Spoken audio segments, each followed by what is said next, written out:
आप लोगों ने बहुत सारी चीजों को पूछा, कुछ चीजों पर ध्यान भी दिलाया। अंत में जिस सज्जन ने बात करी, इस प्रकार के बहुत सेंसिटिव प्रॉब्लम्स को मेरे सामने रखा भी। मेरी ऑफिस के डॉक्यूमेंटेशन के लोग यहाँ बैठे हुए हैं, लिखते भी हैं। इसमें जो सजेशंस हैं उस पर चाहे राज्य सरकार हो या केंद्र सरकार क्या कर सकती है, इस पर मैं जरूर मेरे जितना भी प्रभाव है इसका उपयोग निश्चित करूंगा। एक बात, और मैंने जो जो हुआ है वो बताने का प्रयास भी किया, मगर मैंने जो बताया वो आपके सवाल के जवाब में बताया है। कुछ चीजें मैं ऐसे भी बताना चाहता हूं जिसको हम शायद उस दृष्टिकोण से फील न करते हों। मतलब देखने का नजरिया अलग हो, हमारे लिए एक न्यूज हो मगर बहुत बड़ी बात हो। इस प्रकार की कुछ चीजें भी देश में हुई है जिसने देश को बदला है। तो मुझे लगता है आज मुझे ये बात आपको बहुत संक्षिप्त में बताऊंगा, आप टेंशन में मत आइए, चिंता करे बगैर 15-20 मिनट में बताने का एक प्रयास करूंगा। 2014 में जब इस देश में चुनाव आया तब इस देश की परिस्थिति सब जानते हैं कैसी थी।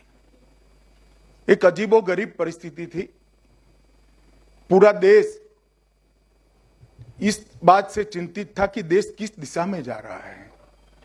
देश के भविष्य को लेकर देश और प्रदेश दोनों जगह 1000 प्रकार के क्वेश्चन मार्क लोगों के मन में बने हुए थे कि 2000 के साल से जो कहते थे 21वीं सदी भारत की सदी है, वो भारत के विकास की गाथा कहां खो गई।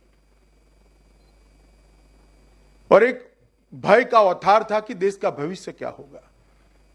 युवा बेरोजगार था, आक्रोशित था, भविष्य अंधकारमय दिखता था, महिलाएं असुरक्षित थी, देश की सीमाओं की सुरक्षा की कोई गारंटी नहीं थी, विश्व में देश का सम्मान नीचे जाता था, अर्थव्यवस्था के सारे पैरामीटर्स नीचे की ओर जा रहे थे।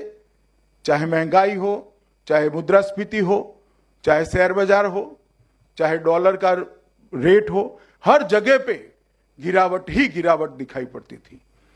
और देश का सम्मान दुनिया में सबसे नीचे स्तर पर आजादी के बाद जाकर पड़ा था। 2014 में इस देश की जनता ने कश्मीर से कन्याकुमारी और कामरूप से लेकर कच्छ तक पूरे देश की जनता ने एक ऐतिहासिक जनादेश दिया।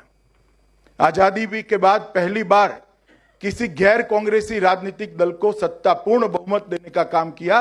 भारतीय जनता पार्टी को पूर्ण बहुमत दिया और नरेंद्र मोदी जी को प्रधानमंत्री बनाया। 30 साल के बाद देश में किसी एक दल का शासन आया। साझी सरकारों के समय को देश की जनता ने समाप्त कर दिया और एक निर्णायक जनादेश के बाद नरेंद्र मोदी देश के प्रधानमंत्री बने, भारतीय जनता पार्टी की देश में सरकार बनी। तब से लेकर आज तक जो सरकार चली है, वो सरकार को कामकाज का अगर मूल्यांकन करना है, इसका इवेल्युएशन करना है, तो मुझे लगता है तुलनात्मक तरीके से करना चाहिए, कंपैरेटिवली करना चाहिए। जब हम शासन में आए तब देश की अर्थव्यवस्था एकदम नीचे गई थी। मैं बहुत सारे आंकड़ों में जाना नहीं चाहता, बजट का घाटा, वित्तीय घाटा, मुद्रास्फीति, ये सारे आंकड़ों में जाना नहीं चाहता, सिर्फ विकास का दर बताना चाहता हूं। अटल बिहारी वाजपेयी जब देश के प्रधानमंत्री थे तब 8.8% की विकास दर छोड़कर गए थे। एक अर्थशास्त्री प्रधानमंत्री मनमोहन सिंह जी आए, 10 साल सरकार चलाई, 8.8% का विकास दर 4.4 का कर छोड़ गए। और बाद में भारतीय जनता पार्टी की सरकार आई, 3 साल से एक चाय बेचने वाले का बेटा देश का प्रधानमंत्री बना है। 4.4 से विकास दर आज 7% से ऊपर ले जाने का काम भारतीय जनता पार्टी की सरकार ने किया। 8.8 हम छोड़कर गए थे, कांग्रेस 4.4 हमें देकर गई, हमने फिर से 7 के ऊपर पहुंचाया है। शेयर बाजार आज सभी मानांकों को तोड़कर अपनी ऊपर की सीमा दिखा चुका है। मुद्रास्फीति, वित्तीय घाटा, बजट का घाटा, सब चीजों को नियंत्रण में रखने का काम भारतीय जनता पार्टी की सरकार ने किया है। और उसके बाद भी भारतीय जनता पार्टी की सरकार के नेतृत्व में ये देश फास्टेस्ट ग्रोइंग इकोनॉमी बनकर आज दुनिया के सामने खड़ा है। सबसे तेज बढ़ने वाली अर्थव्यवस्था हम बने हैं। और सिर्फ और अर्थव्यवस्था बने इसके संतुष्ट होने की जरूरत नहीं है। देश के अंदर कुछ मूलभूत परिवर्तन करने का काम भारतीय जनता पार्टी की नरेंद्र मोदी सरकार ने किया है। मैं कुछ ही चीजों पर आपका ध्यान दिलाना चाहता हूं। जब हम सत्ता में आए तब लगभग 70 साल की आजादी के बाद इस देश के 60% लोग ऐसे थे जिनकी फैमिली में एक भी बैंक अकाउंट नहीं था। 60% लोग। इस हॉल में किसी को लगता होगा कि भैया बैंक अकाउंट क्या बड़ी उपलब्धि है, मगर वो व्यक्ति का देश के अर्थतंत्र के साथ कनेक्ट ही नहीं था, जुड़ाव ही नहीं था। आप आपके जीवन की कल्पना बैंक अकाउंट के बगैर कर सकते हो? 60% लोगों के साथ फैमिली में बैंक अकाउंट नहीं था।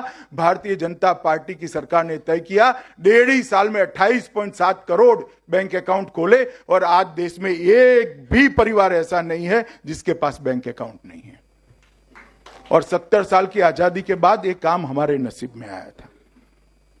70 साल की आजादी के बाद देश में 12.5 करोड़ गैस बांटे गए, जिसमें से 11.5 करोड़ गैस अर्बन एरिया में बांटे गए और 1 crore gas semi urban area में बांटे गए। गांव के गरीब की किस्मत में गैस नहीं था। फिर से एक बार आपको लगेगा ये होटल के एसी कमरे में बैठकर कि भाई अमित शाह गैस कौन सी बड़ी उपलब्धि है, मगर एक गरीब महिला जब अपनी झोपड़पट्टी के अंदर टहनियां, लकड़ियां और कंडे जलाकर रसोई बनाती है, खाना पकाती है, और जब उसका घर झोंपड़ी धुएं से भर जाता है तो कोई सिगरेट पीने की आदत न होने के बावजूद भी वो महिला 400 सिगरेट जितना धुआं हर रोज अपने फेफड़े के अंदर उतार देती है। उसका छोटा बच्चा बचपन से बीमार पैदा होता है, उसका बूढ़ा ससुर दम तोड़ देता है। आज तक 70 साल तक वो गरीब महिला की किसी ने चिंता नहीं की थी। हमने तय किया कि 70 साल में 12.5 करोड़ गैस हुए, गांव में एक भी नहीं गया। भारतीय जनता पार्टी की सरकार 5 साल में 5 करोड़ गैस बांटेगी और सभी के सभी गांव के गरीबों में बांटेगी। उसमें से 2 करोड़ 30 लाख गैस देने का काम हमने समाप्त कर दिया है और 2019 के पहले 5 करोड़ लोगों को गैस देने का काम समाप्त। इस देश में 12 करोड़ घर ऐसे थे जिसमें टॉयलेट नहीं था। फिर से आपको लगेगा कि टॉयलेट न होना क्या बड़ी उपलब्धि है। एक बार किसी होटल के कमरे में एक रात गुजार दीजिए जहां टॉयलेट न हो। मित्रों, मैं उत्तर प्रदेश में गया हूं। पांडे जी अभी जिन जिलों की चर्चा करते हैं उसके चप्पे चप्पे में मैं घुमा हूं। मैंने देखा है 16 साल की एक बच्ची सुबह कुदरती क्रिया करने के लिए, शौच करने के लिए खुले में जब बैठती है, हजारों आंखें उसको देखती है। इसका आत्मविश्वास चूर चूर हो जाता है। शर्म से सर नहीं उठा सकती है। गांव के बीच में से जब उसको जाना पड़ता है तब, जिसको अभी नागरिक बनना है, देश के विकास में अपना योगदान देना है, उसको स्वप्न देखने का सारे अधिकार इस देश की सरकारों ने ले लिए थे। इसका किसी ने चिंता नहीं किया था। हमने तय किया है 2019 के पहले वो 12 करोड़ घरों में से 9 करोड़ घरों में शौचालय पहुंचा देंगे और 4.5 करोड़ घरों में शौचालय पहुंचाने का काम हमने समाप्त कर दिया है। 4.5 करोड़ घरों में जब शौचालय पहुंचता है तब इस देश की करोड़ों बच्चियां और करोड़ों महिलाओं को सम्मान के साथ जीने का अधिकार, स्वप्न देखने का अधिकार भारतीय जनता पार्टी की सरकार देती है। आजादी के 70 सालों के बाद लगभग 18,000 गांव ऐसे थे जहां बिजली का खंभा या वायर भी नहीं पहुंचा था। कोई सोच सकता है क्या? 18,000 गांव ऐसे थे जहां बिजली का खंभा या वायर नहीं पहुंचा था। हमने एक फैसला किया कि 2018 मई 26 के पहले सारे गांव में बिजली पहुंचा देंगे और 2017 मई 26 के पहले हमने लगभग 13,000 गांवों में बिजली पहुंचाने का काम समाप्त कर दिया है। मित्रों, 70 साल के बाद कोई गांव में बिजली न हो, इसकी कल्पना किसी ने नहीं करी थी। मित्रों, मुद्रा बैंक के माध्यम से 7.5 करोड़ गरीबों को हमने लोन देने का काम किया है। लोन बहुत बड़े बड़े नहीं दिए हैं, 10,000 से लेकर 10 लाख का। आपको लगेगा कि 10,000 के लोन में क्या होगा, 10 लाख के लोन में क्या होगा, मगर एक बच्ची अपनी ब्यूटी पार्लर का शॉप खोलना चाहती है, उसको अगर 2 लाख रुपया मिल जाता है तो उसका जीवन बन जाता है। एक सब्जी का ठेले देने वाला एक दिन के 5% इंटरेस्ट देता है, उसको अगर कोई बैंक 15,000 रुपया दे देती है तो उसका जीवन बन जाता है। एक हज्जाम का बेटा, हज्जाम की दुकान खोलनी है, 2 लाख रुपया चाहिए, जब बैंक गारंटर मांगती है, गारंटी मांगती है, वो नहीं दे सकता है, तब उसके जीवन में निराशा आती है। 7.5 करोड़ से 7.25 करोड़ लोगों को 10,000 से 10 लाख तक का loan without any guarantee, without any guarantor हमने देने का काम किया है। 4 लाख करोड़ रुपया ये युवाओं को अपना नया जीवन शुरू करने के लिए दिया है। इस पर, ये बेरोजगारों पर किसी का ध्यान नहीं गया। सबने नौकरियां ढूंढनी चाहिए। 125 करोड़ के देश को कोई नौकरी नहीं दे सकता। 125 करोड़ नौकरियां कोई जनरेट कर नहीं सकता। इसका रास्ता तो स्वरोजगारी में ही था। आज हमने ये रास्ता निकालने का काम किया है। मित्रों, सर्जिकल स्ट्राइक आजाद हुए तब से न जाने कितने हमले हुए, कितने सेना के जवान शहीद हुए, आज भी हमले समाप्त नहीं हुए हैं। परंतु उरी की घटना होने के बाद 12 जवानों को जिंदा जला दिया सुबह तड़के, उनको लड़ने का मौका भी नहीं दिया। 12 बच्चे जैसे जवान सुबह 3 बजे जलकर खाक हो गए। सबको लगता था अब क्या होगा, एक स्टेटमेंट आएगा प्रधानमंत्री का, एक स्टेटमेंट आएगा रक्षा मंत्री का, और फिर से देश ऐसे ही चलेगा। मगर इस बार भारतीय जनता पार्टी की सरकार थी, नरेंद्र मोदी इस देश के प्रधानमंत्री थे। 15 ही दिन में फैसला लिया और हमारी सेना के जवानों ने सर्जिकल स्ट्राइक कर पाकिस्तान के अंदर घुसकर आतंकियों को करारा जवाब देकर सभी के सभी जवान सलामत वापिस आ गए। उससे कोई हमले नहीं होंगे ऐसा हमारा दावा नहीं है, मगर पूरी दुनिया आज भारत को सम्मान की दृष्टि से देखती है। आत्मरक्षा करने के लिए समर्थ राष्ट्र के रूप में आज दुनिया में भारत की पहचान कराने का हमने काम किया है। अमेरिका के अलावे अपने नागरिकों को और अपने जवानों की सुरक्षा के लिए सेना सीमा को लांघ कर अगर कोई देश युद्ध के बगैर गया है तो भारत से गया है। ये काम हमने किया है। 1 रैंक 1 पेंशन, 1 रैंक 1 पेंशन की डिमांड 50 साल से देश के जवान कर रहे थे, कोई रास्ता नहीं निकलता था। जो जवान अपनी जवानी -45 डिग्री टेम्परेचर में हिमालय की गिरिकंदराओं में निकालता है, उसके बुढ़ापे की व्यवस्था भी कोई नहीं करता था। उसके बच्चे कब जवान हुए, इसके बच्चा पास हुआ फेल हुआ, उसको बेचारे को एक पोस्ट कार्ड से मालूम पड़ता था। ना ट्यूशन की कोई व्यवस्था थी, ना पिता का प्यार भरा हाथ उसके सर पर कोई सहलाता था। ये सारा हमारी सुरक्षा के लिए वो समर्पित करता था। उसको 1 रैंक 1 पेंशन देने का काम 70 साल तक कोई सरकारों ने नहीं किया। भारतीय जनता पार्टी की सरकार ने उसकी चिंता को ममता से समझा, संवेदना से समझा। एक ही साल में 1 रैंक 1 पेंशन को क्लियर कर हर साल 8,000 करोड़ रुपया देश के जवानों के बैंक अकाउंट में सीधा ट्रांसफर करने का काम ये भारतीय जनता पार्टी की सरकार ने किया है। अदर बैकवर्ड क्लास के लिए शब्दों की लिपापोती होती थी, उसको संवैधानिक सम्मान नहीं मिलता था। सारे ओबीसी के लिए संवैधानिक सम्मान देने का काम भारतीय जनता पार्टी की सरकार ने किया। काले धन के लिए बहुत सारी बातें होती थी, मगर उसकी समाप्ति के लिए कुछ नहीं होता था। हमने नोटबंदी कर शुरुआत की। साइप्रस, मॉरिशस और सिंगापुर की जो ट्रीटी काले धन को अधिकृत बनाकर वापिस लाती थी ये देश में, वो ट्रीटियों को बीच में ही तोड़ा। हमने पॉलिटिकल फंडिंग के लिए कैश स्वीकार करने की जो व्यवस्था 20,000 रुपए की थी, उसको 2,000 की कर दिया। सेल कंपनियों पर बहुत बड़ा आक्रमण कर सेल कंपनियों को, फर्जी कंपनियों को रोकने का काम किया। बेनामी संपत्ति का कानून लेकर आए, कठोर कानून बनाया, और आज लगभग 20,000 करोड़ की बेनामी संपत्ति पकड़ी गई है। मित्रों, बहुत सारे कदम उठाए। एक ही साल के अंदर 91 लाख नए पैन कार्ड बनने का रिकॉर्ड भारतीय जनता पार्टी की सरकार में हुआ। नए टैक्स पेयर अपना रजिस्ट्रेशन कराने गए। ये काम भारतीय जनता पार्टी की सरकार ने किया। जलवायु परिवर्तन के क्षेत्र में भारत कहीं पिछली बेंच पर वो सज्जन पानी पी रहा है, वहां खड़ा खड़ा देखता था, दुनिया में एक प्रेक्षक बना था। पेरिस जलवायु परिवर्तन सम्मेलन के अंदर भारत विश्व नेता के रूप में पूरी दुनिया के सामने एक इनिशिएटिव लेकर ये बंद करो, पृथ्वी का तापमान बढ़ रहा है, जोर आवाज से बोलने की हिम्मत भारत ने करी है और आज भारत ग्लोबल लीडर बनकर उभरा है। इसरो के वैज्ञानिक सालों से बहुत अनुसंधान करते थे, मगर पॉलिटिकल विल नहीं थी उनको ग्लोबल प्लेटफॉर्म देने की, पॉलिटिकल विल नहीं थी वर्ल्ड लीडर बनने की।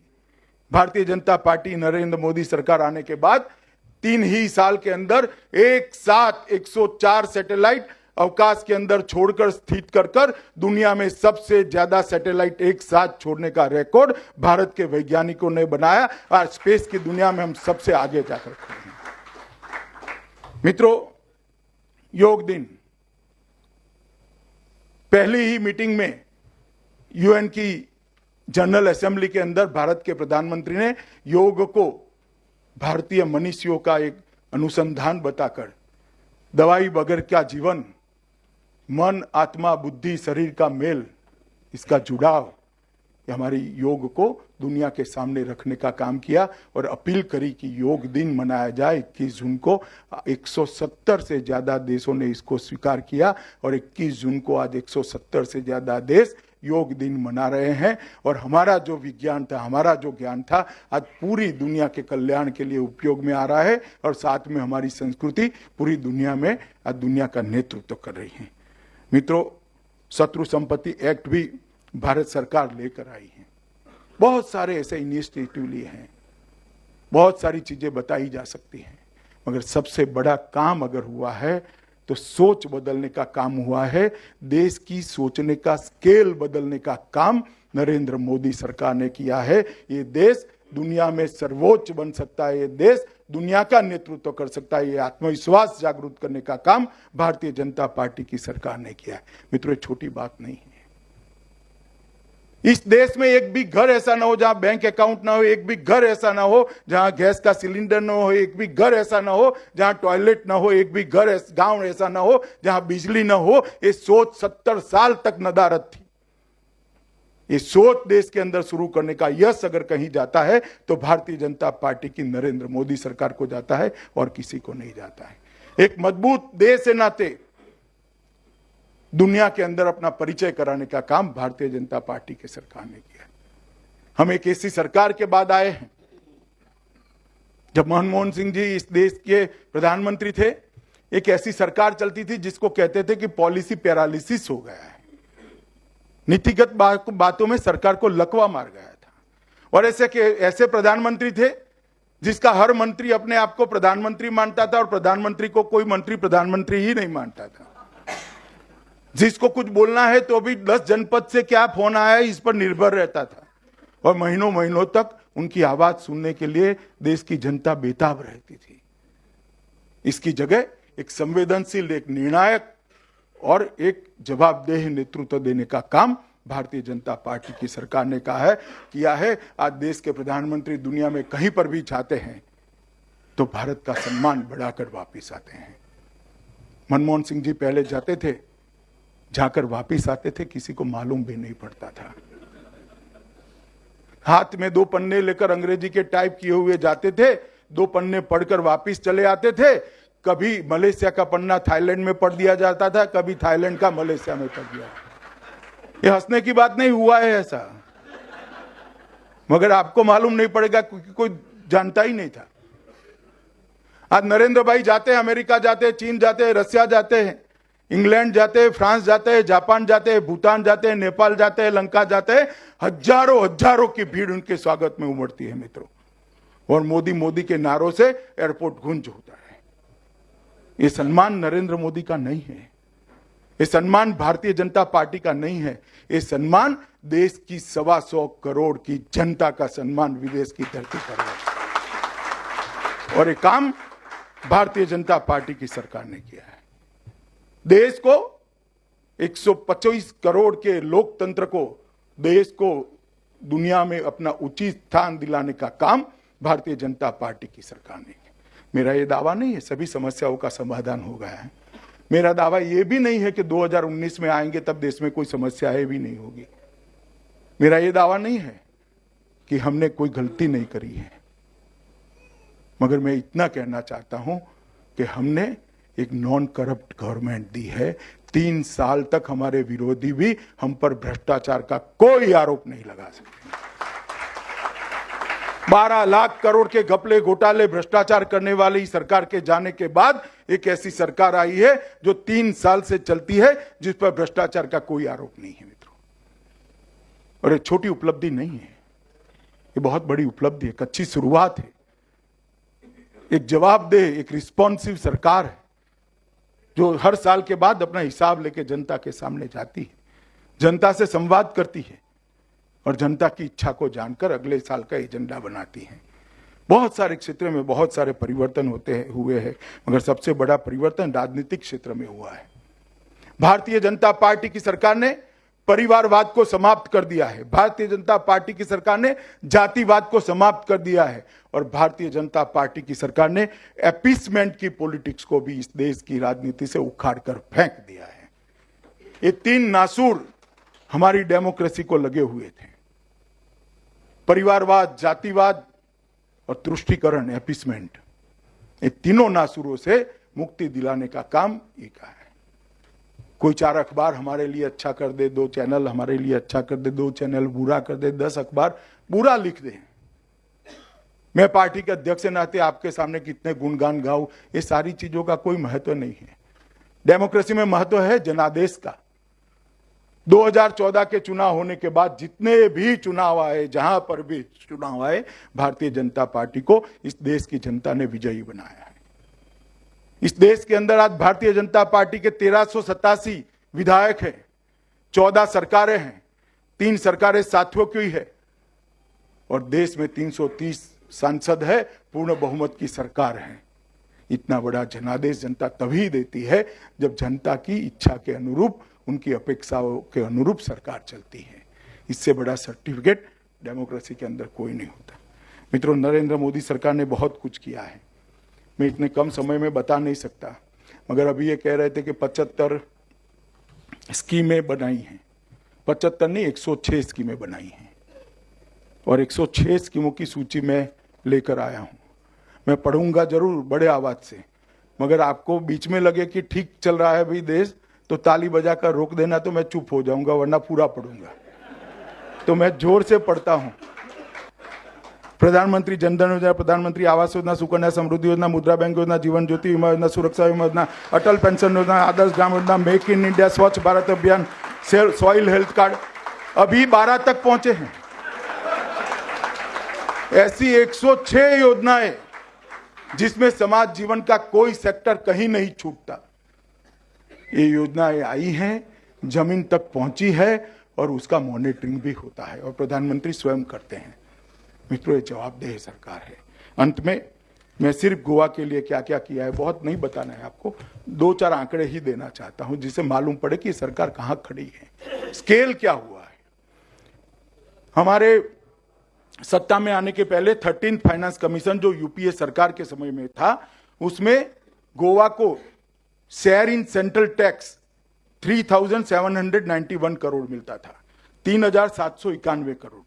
मैं अंग्रेजी में फिर से बोलता हूं, 3,791 करोड़। जरा बोलिए तो कितना मिलता था भाई? 3,791 करोड़।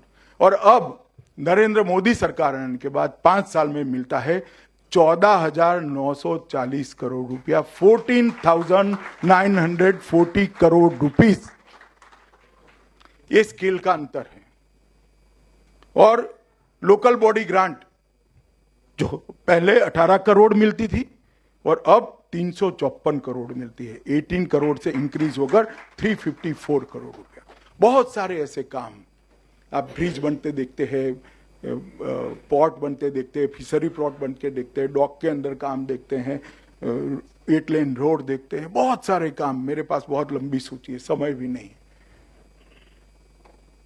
मगर मैं मानता हूं ये सारे काम एक और है और गरीब के घर में बनाया हुआ टॉयलेट एक और है। मित्रों, इतनी संवेदनशीलता से सरकार ने काम किया है। अगर पहले कोई सरकारें कर ही लेती तो तो हमें तो बहुत आनंद होता, हमारे भाग्य में ही ना आता, क्योंकि हम तो ऑपोजिशन में ही रहे ज्यादातर। मगर किसी ने नहीं किया, ना टॉयलेट पहुंचा है, ना बैंक अकाउंट पहुंचा है, ना गांव में बिजली पहुंचाई, ना गैस का सिलेंडर पहुंचाया। इस सरकार ने बहुत सारे द्वंद्व समाप्त कर दिए हैं। पहले कहा जाता था कि सरकार गांव की सरकार है या शहर की, दोनों का विकास साथ में हो सकता है, वो हमने समझा दिया है। पहले कहते थे इंडस्ट्रियल डेवलपमेंट होगा या एग्रीकल्चर, दोनों साथ में हो सकता है, कोई अंतर विरोध नहीं है। रिफॉर्म होगा या वेलफेयर स्टेट बनाने वाली सरकार होगी, कल्याण राज्य करने वाली, दोनों साथ में हो सकता है। ये काम भारतीय जनता पार्टी ने कर दिखा है। मित्रों, एक ऐसी सरकार जिसका विकास का मॉडल सर्वस्पर्शी है, सबको स्पर्श करता है, पणजी में रहने वाले आप लोगों को भी स्पर्श करता है, और गांव में देहात में रहने वाले सोनभद्र के गरीब को भी स्पर्श करता है। और सर्व समावेशक, जिस मॉडल में सबका समावेश है, इस प्रकार का एक मॉडल देने का हमने प्रयास किया है। इस सर्वस्पर्शी, ये सर्व समावेशक विकास का मॉडल हमारे संविधान निर्माताओं की कल्पना थी। मैं मानता हूं कि 70 साल के बाद नरेंद्र मोदी जी के नेतृत्व में भारतीय जनता पार्टी की सरकार इस दिशा में आगे बढ़ रही है। पर्रिकर जी के नेतृत्व में गोवा की सरकार इस दिशा में आगे बढ़ रही है, और इसका संपूर्ण श्रेय अगर जाता है तो जिन्होंने इस सरकार को चुना है वो आप लोगों को जाता है। मगर हम जवाबदेह हैं, हम रिस्पॉन्सिव है, हम संवेदनशील है, और हम चीजों को गति देना जानते हैं। इतनी ही बात करने के लिए मैं आपके सामने आया था।